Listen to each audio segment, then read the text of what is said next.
मित्रांनो, आता आपला सुरू होत आहे दोधेश्वरचा घाट आणि हा घाट सुरू झाल्यावर ना एक वेगळीच मजा येते.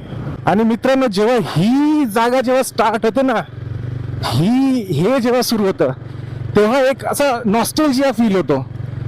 कारण लहानपणी आम्ही सहलीला ह्याच रस्त्याने यायचो आणि लाईफचा जर पहिलं ॲडव्हेंचर कोणतं असेल ना तर ते हे होतं की इथून पायी म्हणजे 10 किलोमीटर अंतर जे होतं शाळेतून इथपर्यंत, तर ते चालत चालत यायचं. ते एवढेसे पाय आणि मग ते चालायचं, सगळे एका लाईनीत जायचे आणि एक वेगळी मजा होती त्यामध्ये.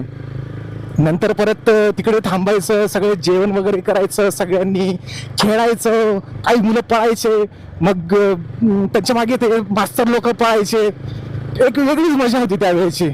काय गेले ते दिवस, राहिले ते आठवणी. मित्रांनो, तुमच्यापैकी किती जणांना दोधेश्वरची सहल आठवत असेल तर कॉमेंट करा आणि जर तुम्हाला व्हिडिओ आवडला असेल तर लाईक करा. धन्यवाद.